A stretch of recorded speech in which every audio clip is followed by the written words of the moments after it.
4 na lalaki ang umiwas sa pagtugis ng FBI, handang ikulong ang sarili sa isang glass box at matulog ng 100 taon. Pagkatapos noon ay sabay nilang pinindot ang gas valve button. Ang canister ay nagbubuga ng isang siksik na patch ng gas. Maaaring gawing immortal ang mga tao. Magandang gabi guys.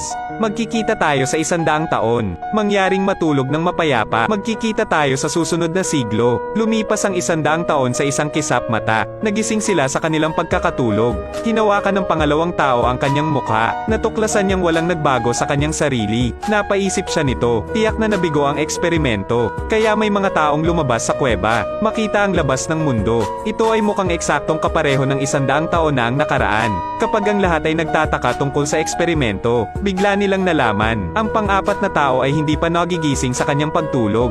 Mabilis na bumalik sa kuweba ang 3 tao. O Diyos ko, ang ika-4 na tao ay naging isang tumpok ng mga buto.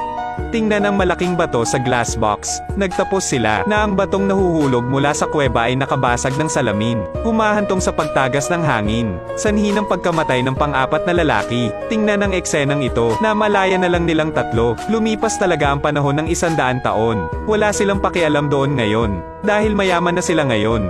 Maaaring mamuhay ng marangya at karangyan.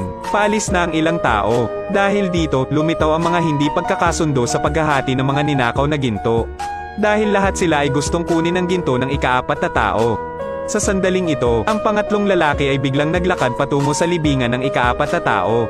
Hindi alam ang gagawin. Mukhang nakahanap ng pagkakataon ang pangalawang kapatid. Agad na pinaandar ang sasakyan. Diretsyong bumagsak sa pangatlong lalaki. Ang ikatlong tao ay walang oras upang mag-react at namatay sa lugar. Ngunit hindi pinahinto ng pangalawang lalaki ang sasakyan, na dumiretso sa atlambak. Sa mga emergency na sitwasyon, tumalon siya palabas ng sasakyan, dahilan para masira ang sasakyan sa lugar. Naaksidente si tatay. Ito pala ang pinangyarihan ng isang peking aksidente sa sasakyan. Pero dahil masyadong tuso, sa huli ay mamamatay sila sa katangahan. Sa mainit na tag-araw, silang dalawa ay nasa no man's land. Bitbit ang daan-daang toneladang gintong bar sa kanyang likod. Naglakad pasulong na humihingal. Matagal nang hindi nakakalakad. Pagod ang unang lalaki at napaupo sa lupa. Sa sandaling ito, ang pangalawang tao ay naglabas ng isang bote ng tubig para inumin. Tulad ng ang unang tao ay malapit ng uminom ng tubig. Ngunit natuklasan na ang plorera ay nakalimutan sa kuweba. Nasira ang kapatiran dito mismo. Ang isang paghigop ng tubig ay isang piraso ng ginto, walang negosasyon.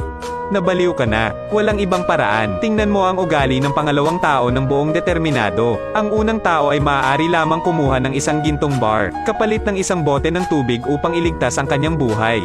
Dahil dito, humigop lamang ang unang tao, ay kinuha ng pangalawang tao. 2 higop ng tubig, isang piraso ng ginto. Ito ang halaga ng palitan ngayon. Maaaring magbago bukas. Kailangang i-update ang merkado. Pagkatapos mag-usap, nagpatuloy ang dalawa sa kanilang paglalakad. Malamang dahil matanda na ang unang tao, naglakad siya sa bahagi ng daan at hinihingal. Kaya kinuha niya ang mga gintong bar para bumili ng tubig na maiinom.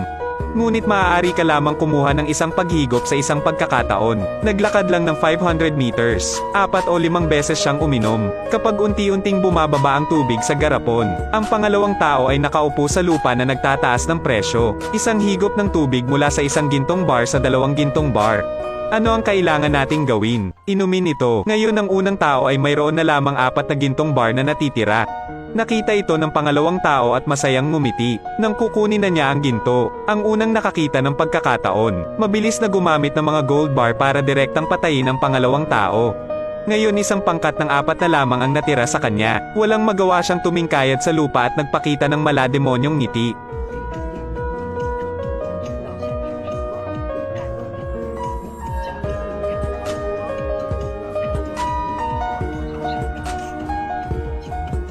Binigyan niya ng bar ng ginto ang mga dumadaan. Nakiusap sa kanya na ilabas ako dito sa no man's land. Ngunit hindi bago sumang-ayon ang mga dumadaan. Patay na siya sa uhaw. Pinulot ng mga dumadaan ang mga gintong bar mula sa lupa. Pagkatapos ay puntahan mo ang iyong asawa. Hindi niya maintindihan kung bakit gustong gamitin ng unang tao ang gold bar.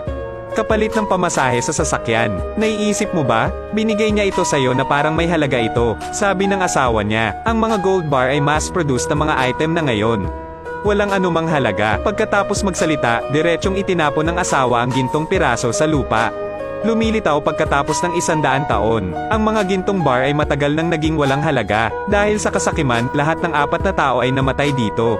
Gayunpaman, nakalimutan nila na ang mga oras ay palaging progresibo. Unti-unti habang lumilipas ang panahon, ang mga gold bar ay dahan-dahan ding mawawala ng halaga ayon sa panahon. Okay lang yan for today, bye-bye.